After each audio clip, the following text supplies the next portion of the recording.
हरे कृष्ण, राधे राधे, कुंज बिहारी श्री हरदास। आपका चैनल जिया का माधवाचार्य में आपका स्वागत है। देखिए भक्तों, आपको सभी को पता है कि हम कुछ महीने पहले ही यहाँ पे वृंदावन में आए हैं। राधा रानी की कृपा से हमें वृंदावन धाम वास मिला है। तो मैं आज आपको यही बताना चाहूँगी कि देखिए, मैं जब किसी को फ़ोन करती हूँ, हमारे भक्त को, पूना में काफ़ी भक्त हैं हमारे मधुसूदन मधुप्रिया के, तो जब कभी भी किसी का फ़ोन आता है या मैं उनसे बात करती हूँ तो मुझे हमेशा ये बोलते हैं कि आप बहुत खुशनसीब हो कि आपके ऊपर राधा रानी की कृपा हुई है और आपको श्री वृंदावन धाम वास मिला है।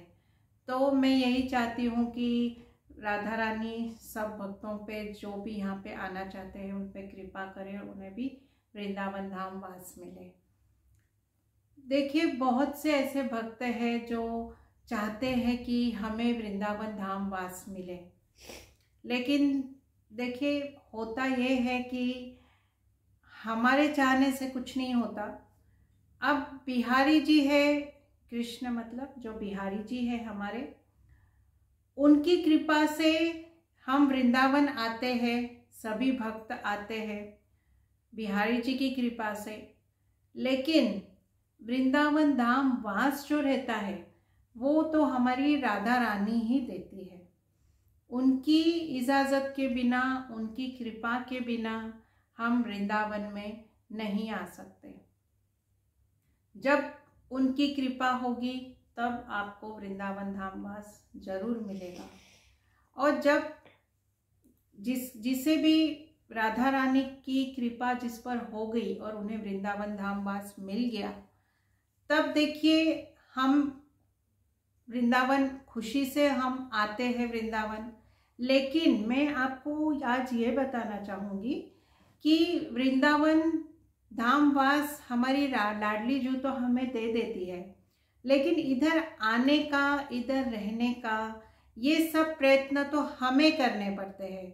हमें सब देखना पड़ता है कि हम वृंदावन में कहाँ जाए, कहाँ पे घर ले, कैसे रहे, ये सब हमें देखना पड़ता है। हाँ, ठाकुर जी तो हमारे साथ रहते हैं, उनकी कृपा तो रहती है, लेकिन प्रयत्न हमें करने पड़ते हैं। जैसे कि हमें वृंदावन धाम वास मिला, तो आने से पहले ये एक बीच में हमारी एक समस्या थी कि हम वृंदावन में कहाँ जाए, कहाँ रहे, कौन सा घर अच्छा होगा, कौन सा फ्लैट ले, हमारे सुविधा के हिसाब से, किस पे विश्वास करें, किस पे नहीं करें। तो ये बहुत से ऐसे प्रश्न हमारे सामने आए थे, लेकिन ठाकुर जी की कृपा से, हमारे मधुसूदन, हमारी मधुप्रिया की कृपा से हमारे ये सारे प्रॉब्लम सॉल्व हो गए थे। और हमें बहुत अच्छी सोसाइटी, जो वृंदावन की बहुत बड़ी सोसाइटी है, ओमेक्स एटर्निटी, वहाँ पे हमें फ्लैट मिला और अब हम वहीं रहते हैं।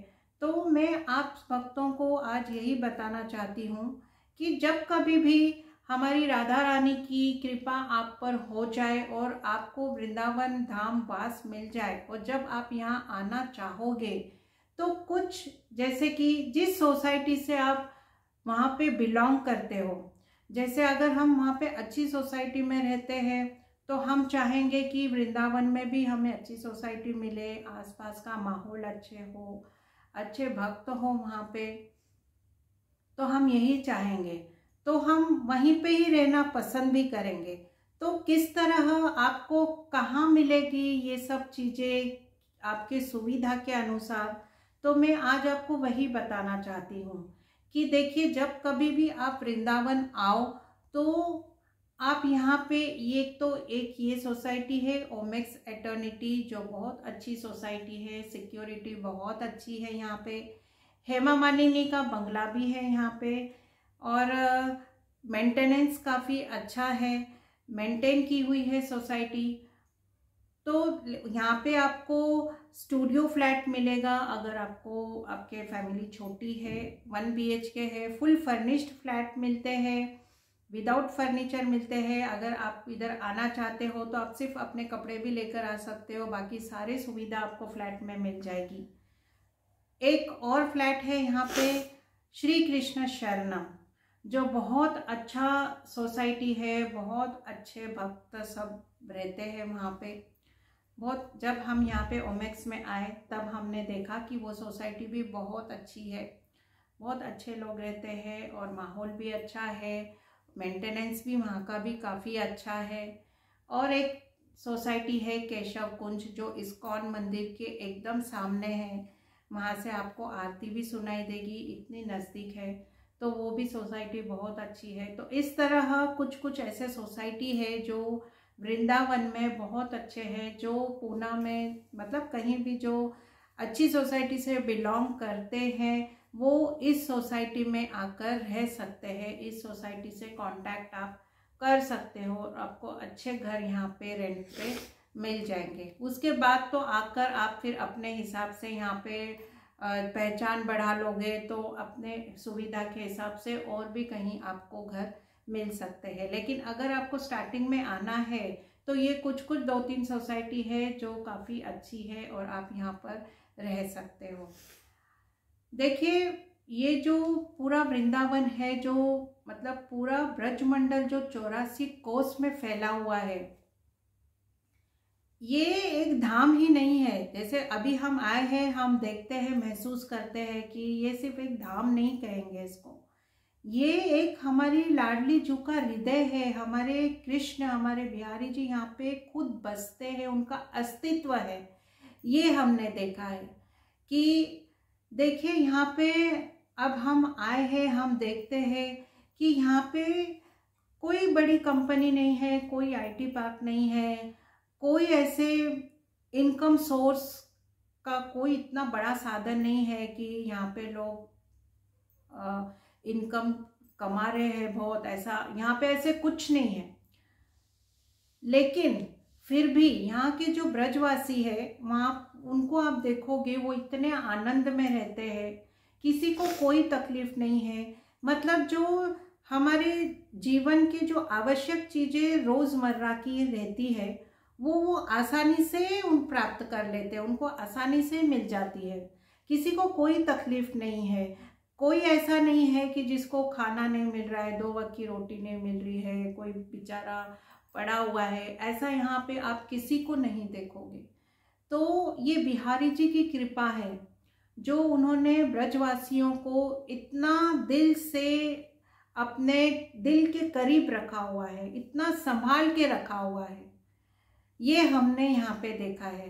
तो हम कैसे कहें कि यहाँ पे उनका मतलब, वैसे तो कोई नहीं कहता, लेकिन फिर भी ऐसा हम ये आज के ज़माने में अभी भी मतलब 5100 साल पुरानी बात ये हो गई है कि तभी कृष्ण जी यहाँ पे आए थे और उन्होंने यहाँ पे लीला की थी। लेकिन आज भी वो यहाँ पे आते हैं, राधा रानी और हमारे कान्हा जी रास रचते हैं। देखिए, यहाँ पे वृंदावन में एक परिक्रमा जो होती है वृंदावन की, ये भी बहुत बड़ा एक यहाँ का मतलब फल देने वाला, जो भी मतलब वृंदावन की परिक्रमा करते हैं उन्हें ठाकुर जी सारे मतलब उनके पाप धुल जाते हैं, अच्छा फल उन्हें प्राप्त होता है, ऐसे कहा जाता है। तो यहाँ के ब्रजवासी भी तो ऐसे है कि कोई कोई रोज परिक्रमा करते हैं। 11 किलोमीटर की ये परिक्रमा है वृंदावन की, जो रोज यहाँ पे कोई कोई भक्त करते हैं, कोई कोई हफ्ते में 1 बार 2 बार, ऐसे अपने हिसाब से जैसे जैसे जिसकी सुविधा के हिसाब से हर कोई करता है। हम भी जाते हैं हफ्ते में 1 बार। तो हमने देखा है कि हमारी परिक्रमा, हम कभी 12 बजे निकलते हैं तो हमारी 3 बजे परिक्रमा खत्म हो जाती है। तो हम देखते हैं कि यहाँ पे बड़े बड़े संत महात्मा पुरुष परिक्रमा के लिए निकलते हैं, जिनके तो दर्शन बहुत दुर्लभ है, लेकिन परिक्रमा के समय वो उनके दर्शन होते हैं। तो ये भी बहुत बड़ा यहाँ का एक मतलब हमारे लिए, सब भक्तों के लिए बहुत बड़ी बात है कि हम महात्मा संतों के यहाँ पे दर्शन करते हैं। और कहा जाता है कि हम तो कि नंगे पैर ही सब बिना चप्पल के यहाँ पे सभी परिक्रमा करते हैं, क्योंकि यहाँ की जो रज है वो हमारे पैरों को छूनी चाहिए।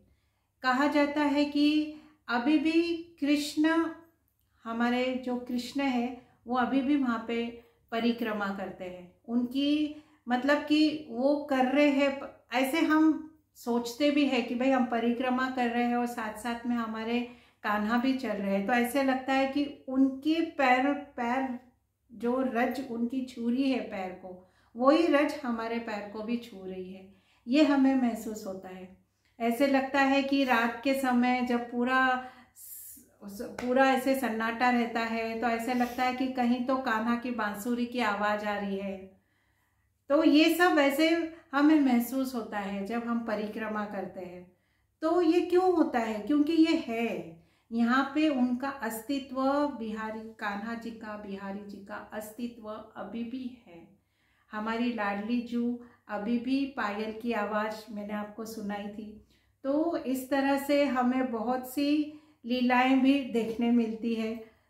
तो मैं चाहूँगी कि देखिए कि आप सभी भक्तों पे भी ऐसी ही कृपा हो हमारी लाडली की, और आप सभी भक्त यहाँ पर आए और आपको भी जिन भक्तों को भक्ति है, देखिए यहाँ पे ऐसा नहीं है कि सिर्फ आना है, बैठना है, खाना है, कमाना है। नहीं, अगर आप वृंदावन धाम वास चाहते हो तो आपको यहाँ पे भक्ति करनी पड़ेगी। यहाँ पे आपको कुछ टाइम अपने ठाकुर जी के लिए निकालना पड़ेगा। जैसे हम कहते हैं कि मंदिर, हम घर में तो पूजा पाठ कर लिया, मंदिर जाने की क्या ज़रूरत है, तो यहाँ पे ऐसा नहीं होता। हमें कुछ टाइम निकालकर मंदिर जाना है, भले ही कितनी भी भीड़ हो। भक्तों के दर्शन भी करना बहुत बड़ी बात है। जो इतने दूर दूर से भक्त बिहारी जी के दर्शन करने आते हैं, अगर हम उनको भी देख लेते हैं तो समझ लो हमने बिहारी जी के दर्शन कर लिए। ये भी बहुत बड़ी बात होती है कि हम भक्तों के दर्शन कर रहे हैं। तो अगर आप यहाँ पे आते हो तो यहाँ पे आपको भक्ति से जुड़ना है, भक्ति के मार्ग पे चलना है। तो देखिए कितना आनंद आता है। अब हम आए हैं यहाँ पे तो हम रोज़, हमने नियम बनाया है कि हम रोज़ बिहारी जी जाते हैं, रोज़ बिहारी जी के हम दर्शन, बिहारी जी को हम रोज़ ये बोलकर आते हैं कि इतनी कृपा कर दो कि रोज़ हम आपके दर्शन के लिए आए। और उनकी इतनी कृपा है कि हम रोज़ उनके दर्शन के लिए जाते हैं। और वहाँ पे हमें बिहारी जी ने बहुत अच्छा स्थान दे दिया है कि हम उनके आगे से आराम से दर्शन करते हैं। तो मैं यही कहना चाहूँगी आप सभी भक्तों से कि आप सभी भक्त इसी मार्ग पर आइए, भक्ति में जुड़िए। जब तक आपको श्री धाम वृंदावन वास नहीं मिलता तो आप वहीं से अपनी भक्ति प्रारंभ कीजिए। एक ना एक दिन लाडली की कृपा ज़रूर हो जाएगी और आपको भी वृंदावन धाम वास ज़रूर मिल जाएगा। देखिए यहाँ पे जो हमारा वृंदावन धाम है, जो 84 कोसी जो ब्रजमंडल है, यहाँ पे इतने मंदिर हैं और सारे मंदिरों की अपनी अपनी एक रोचक कथाएं हैं, अपने अपने महत्व है, जो कि हमें भी अभी तक पता नहीं था। लेकिन अब जब मालूम पड़ा है तो इतना ये लगता है, ऐसे कभी कभी तो सुनकर ऐसे कांटे आ जाते हैं आँख पे कि अरे ये मंदिर में ऐसा हुआ था पहले। तो ये सब बातें मैं भी आप सभी भक्तों के बीच, जो भक्त हमसे जुड़े हैं, मैं चाहती हूँ कि मैं आप सभी भक्तों को उस मंदिर की विशेषताओं के बारे में, रोचक कथाओं के बारे में, उनके महत्व के बारे में मैं आप लोगों को ज़रूर बताऊं। अब हम 2-3 दिन के बाद 2 दिन हम टूर करने वाले हैं। जो यहाँ के मंदिर है बड़े बड़े, नंदगांव, बरसाना, गोकुल, ब्रह्मांड घाट और विश्राम घाट, द्वारकाधीश।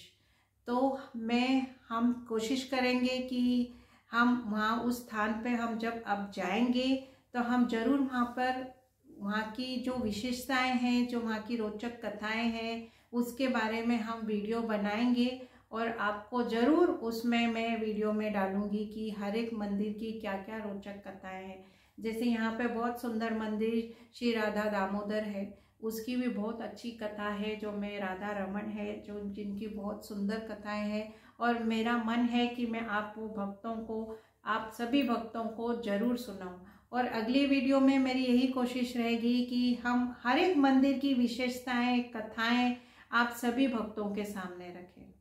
तो आप हमारे चैनल को जरूर देखिए, सब्सक्राइब कीजिए, शेयर कीजिए।